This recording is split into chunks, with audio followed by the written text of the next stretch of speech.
Assalamualaikum warahmatullahi wabarakatuh. Waalaikumsalam warahmatullahi wabarakatuh. Jamaah, oh jamaah. Alhamdulillah. Alhamdulillahirabbil alamin. Allahumma sholli ala sayyidina Muhammad wa ala ali sayyidina Muhammad. Alhamdulillah jamaah, kita ketemu lagi di Islam itu indah. Alhamdulillah seperti biasa pagi hari ini saya sudah bersama guru-guru kita yang Masya Allah sangat kita cintai. Kita akan belajar banyak pagi hari ini, tepat banget loh. Tadi ada temen yang nelpon galau mau dilamar, terima apa enggak. Aku udah bilang terima aja udah. Tapi katanya kata guru-guru di sini nggak boleh asal-asalan ya Ustazah Nada tadi bilangnya ya. Terus Ustazah bilang dibahas aja pagi hari ini. Keren juga sih bisa pas gitu ya. Kan banyak yang kayak gitu sekarang ngalamin tuh. Banyak banget bener yang kayak gitu. Kalau gitu penting kita bahas pagi hari ini. Temanya adalah tadi ku terima kamu jika apa sih? Ada nih. Soalnya namanya perempuan kan biasanya kan kalau dilamar sama orang kan wah dia pengen dapet yang terbaik. Suami yang hebat menurutnya gitu kan. Karena masih banyak nih ya, ini walaupun aku laki-laki aku harus ngomong aja fair nih ya. Masih banyak laki-laki yang suka PHP Ustadz Syam. Apa tuh? Pemberi harapan palsu gitu kan. Tiba-tiba zong aja, aduh deket-deketin tapi salah gitu. Nah kita bahas pagi hari ini, kita tanya untuk yang pertama sama guru kita. Yang satu-satunya seorang wanita di sini, jamaah. Pas banget ya temanya ini wanita butuh perhatian juga nih, butuh pengetahuan lebih. Dalam Islam seperti apa sih sebenarnya laki-laki yang soleh gitu, yang pas banget untuk pendamping bagi seorang istri nanti kelak. Ciri-cirinya seperti apa Ustazah Nada? Ciri-ciri calon suami. Calon suami idaman dalam Islam yang soleh. Baik. Silakan Ustazah Nada, Ya, mohon baik. penjelasannya. Makasih Mas Soni, Habib Usman, Ustadz Syam izin. Bismillahirrahmanirrahim. Assalamualaikum warahmatullahi wabarakatuh. Waalaikumsalam warahmatullahi wabarakatuh. Alhamdulillahi rabbil alamin. Wabihi nasta'inu ala umurid dunya waddin. Wassalatu wassalamu ala sayyidina Muhammadin. Wa ala alihi wa ashabihi ajma'in amma ba'du. Subhanaka la ilma lana illa ma'allamtana innaka antal alimul hakim. Rabbi syrah li sodri wa yassir li amri wahlul uqdatam min lisani yafqahu qawli. Sadaqallahul adzim. Alhamdulillah jamaah sekalian, pembahasan kita pembahasan yang menarik. Gimana caranya seorang perempuan bisa mendapatkan suami, calon suami yang soleh. Gimana sih cara ngelihatnya? Ini Masya Allah ya, memang kalau untuk mencari suami harus betul-betul diperhatikan yang paling utama punya dasar ketakwaan kepada Allah Subhanahu wa Ta'ala. Dan senantiasa menjalankan syariat dari baginda Rasulullah Sallallahu Alaihi Wasallam. Itu yang paling utama, takwa. Khauf minal jalil, takut sama Allah, ini yang paling utama. Ciri-cirinya apa? Yang pertama yaitu ciri-ciri orang yang bertakwa atau yang pantas kita jadikan calon suami. Yang pertama yang ngerti ilmu agama. Ini yang mendasar. Kenapa? Karena kewajiban seorang suami kepada istri dua. Yang mendasar. Satu yaitu memberikan nafkah dan yang kedua memastikan istrinya berada pada agama yang benar. Kalau suami punya ilmu agama, alhamdulillah cakep bisa ngajarin langsung. Tapi kalau nggak bisa gimana? Ya udah panggil guru, datengin ke rumah, belajar sama-sama. Tapi kayaknya panggil guru ke rumah juga repot, izinin istri untuk bisa hadir ke majelis-majelis ilmu. Itu yang pertama. Jadi pokoknya lihat calon suami kita minimal tahu ilmu agama secara mendasar. Nanti ketika sudah menikah bisa ngaji bareng-bareng. Yang kedua yaitu tanda-tanda orang yang bertakwa nggak suka maksiat. Ini kan enak banget nih kalau seandainya suami sama istri saling ngingetin. Ayo jangan melakukan hal semacam itu, kenapa itu nggak boleh sama Allah. Satu masa istri yang diingetin, satu masa suami yang ngingetin. Kenapa? Yang harus dijaga dalam kehidupan kita adalah iman. Kenapa? Iman ini bisa turun karena perbuatan maksiat. Nauzubillah min zalik. Al-iman yanqus bil maksiat. Nauzubillah min zalik. Mudah-mudahan suami istri bisa saling ngingetin. Yang ketiga, gimana caranya? Tentunya menjalankan syariat. Sholat, puasa, sedekah, sholat. Kenapa sholat 2 kali? Karena sholat ini yang paling utama. Jadi jangan sampai kita punya suami atau calon suami kita enggak suka sholat. Nauzubillah min zalik. Ini adalah syariat yang mendasar. Kemudian apalagi? Murah dan mudah untuk berbagi. Coba kita lihatin nih calon suami kita orangnya murah nggak? Mudah nggak untuk berbagi? Kenapa? Karena Masya Allah kita perlu hablum minan nas. Kita perlu hubungan sesama manusia. Yang harus diperhatikan yaitu enak juga sih kalau punya suami murah.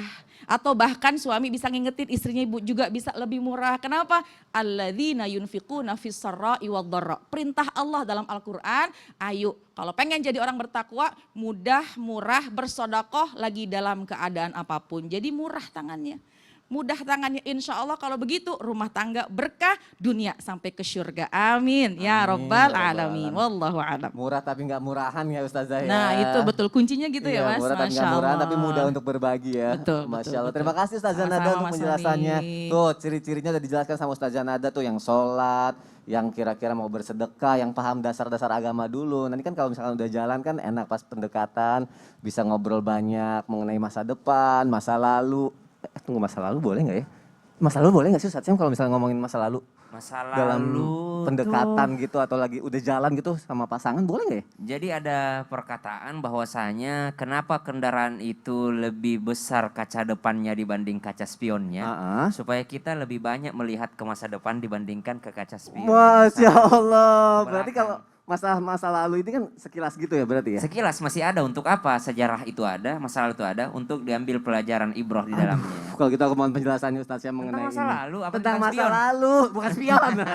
Kayak tukang Baik. mau bengkel. Tapi guru Silakan Ustaz Syam. Habib, Ustaz Nada, Mas Soni serta guru-guru kami yang dimuliakan Allah Subhanahu wa taala.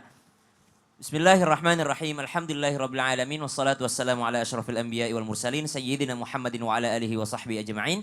Asbahna wa asbahal mulku lillahi rabbil alamin. Subhanaka la ilma lana illa ma 'allamtana innaka antal alimul hakim. Rabbi shrah li sadri wa yassir li amri wahlul 'uqdatam min lisani yafqahu qawli waj'al li waziran min ahli. Amin amin amin ya rabbal alamin. Alamin. Setiap manusia yang masuk ke dalam surganya Allah Subhanahu wa taala itu adalah manusia yang diampuni oleh Allah Subhanahu wa taala. Bahkan Nabi besar Muhammad sallallahu alaihi wasallam adalah hamba Allah yang diampuni oleh Allah Subhanahu wa taala. Baik, dan Nabi memang tidak ada maksiatnya sama sekali, tidak ada dosanya sama sekali. Kenapa? Sudah dibersihkan sama Allah Subhanahu wa taala. Berarti yang memasukkan kita ke dalam jannahnya Allah Subhanahu wa taala karena ampunannya Allah. Bahkan Nabi Adam alaihi salam yang diusir dari surga, dilemparkan ke bumi, itu kembali lagi ke dalam surga. Kenapa? Karena Nabi Adam membaca doa, Rabbana zalamna anfusana wa illam taghfir lana wa tarhamna lanakunanna minal khasirin. Ampunanmu yang kubutuhkan ya Allah. Kasih sayangmu yang kubutuhkan ya Allah. Karena kalau enggak, aku menjadi orang-orang yang rugi. Satu, perlukah untuk menceritakan masa lalu? Setiap kesalahan anak cucu Adam diampuni. Illa al-mujahir. Kecuali siapa? Orang-orang yang menjaharkan. Orang-orang yang mengumumkan dengan bangga maksiat masa lalunya. Baik itu sama pasangannya, baik itu sama anak-anaknya, baik itu kepada orang lain, kepada teman-teman nongkrongnya, maka mereka tidak diampuni Allah. Kenapa? Karena kata Allah, sudah saya tutupi, ngapain kau buka lagi? Maka yang pertama yang tidak diampuni adalah orang yang mengumumkan dengan bangga. Mana pacarmu nak? Wah dulu bapak itu setiap gang ada pacarnya. Bangga lagi ya. Bangga lagi kan. Kau itu malam-malam pulang mabuk. Dulu bapak 10 botol nggak mabuk. Subhanallah. Mungkin maksudnya dia katakan ngapain sih mabuk dulu bapak tuh. Tapi dia dengan bangga menceritakan. Kata anaknya, ya wajarlah saya mabuk. Bapak aja dulu mabuk gitu.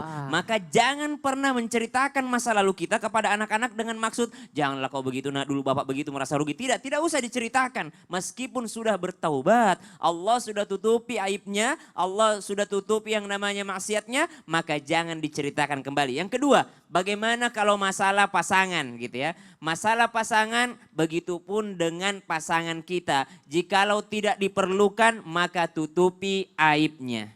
Maaf, harus dibahas. Ini saya tahu arahnya ini. Saya tahu arahnya. Apabila misal seorang wanita hendak menikah atau dalam keadaan proses ta'aruf dalam biodata gitu ya, nggak bertemu. Kalau laki-laki seperlunya bertanya, bahwasanya misalnya dia pertanyakan masalah maaf keperawanannya, maka dijawab oleh sang wanita. Oh itu boleh? Itu bukan membuka aib, tapi menyebutkan kebenaran meskipun itu pahit. Daripada sudah terlanjur baru tahu lalu ternyata sang suami kecewa. Atau bahkan kalau misalnya disampaikan dengan baik, disampaikan dengan hormat, maaf saya ada kekurangan, saya punya masa lalu yang buruk, jikalau engkau terima saya apa adanya, mari lanjut, tapi kalau engkau tidak menerima saya, dibatalkan pun tidak apa-apa. Sebutkan yang benar walaupun itu akan menyakitkan. Saya rasa masih banyak laki-laki yang mau menerima. Ya, daripada terlanjur tapi ternyata dianggap berkhianat di awal. Maka subhanallah kita berlindung kepada Allah subhanahu wa ta'ala. Tapi laki-laki yang baik insya Allah dengan niat yang tulus ikhlas kepada Allah subhanahu wa ta'ala. Mungkin dia merasa oh dia punya dosa saya juga punya dosa. Ya, maka kita sama-sama introspeksi diri. Berarti kalau untuk masalah yang pentingnya satu itu nggak apa-apa ditanya dan dijawab ya. Iya. Baik, berarti tidak perlu menceritakan masa lalu, menatap masa depan ya Ustaz Syam ya. Masya Allah. Terima kasih Ustaz Syam untuk penjelasannya. Bikin planning tuh ke depannya kira-kira 5 tahun ke depan sama pasangan mau apa segala macam kan daripada bahas masa lalu kan. Dan semoga anak-anak kita kelak bisa menjaga apa yang harus dijaga ya. Apalagi terutama perempuan ya jamaah yang ada di rumah ya. Kalau udah gitu tinggal nikah deh. Kan gampang nikah, bener nggak?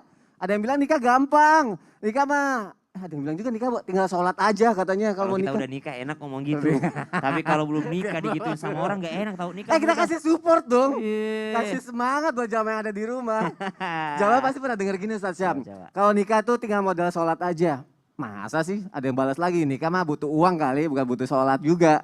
Nah ini bertepatan nih pagi hari ini akan kita bahas nih. Apakah benar nih nikah itu butuh sholat? Apa nih aku mau nanya sama Habib Usman. Makna menikah dalam Islam yang hanya bermodalkan sholat.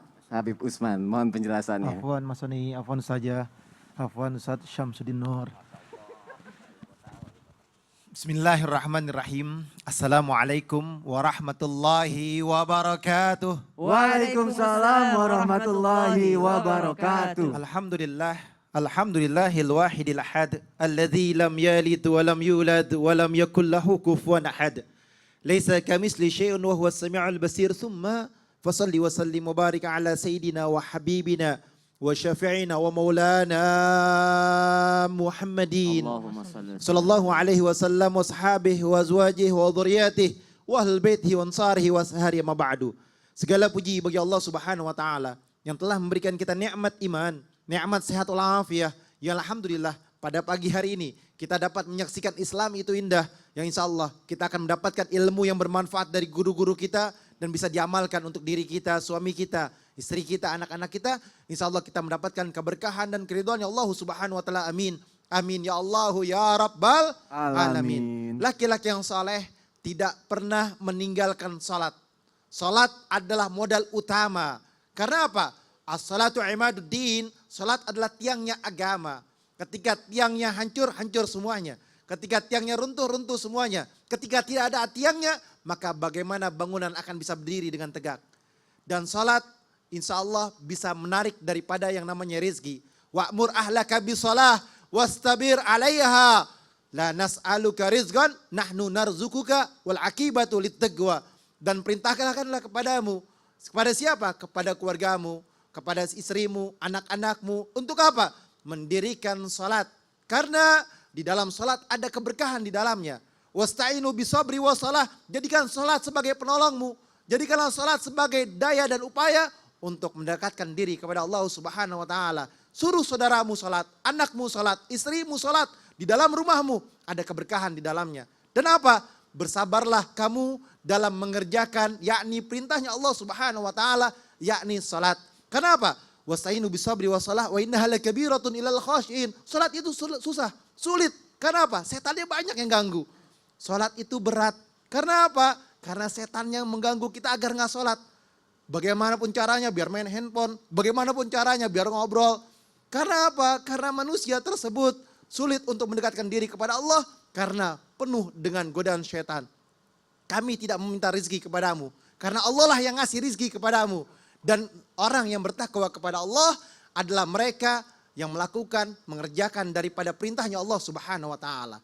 Salat adalah bentuk daripada manusia untuk mendekatkan diri kepada Allah Subhanahu wa taala.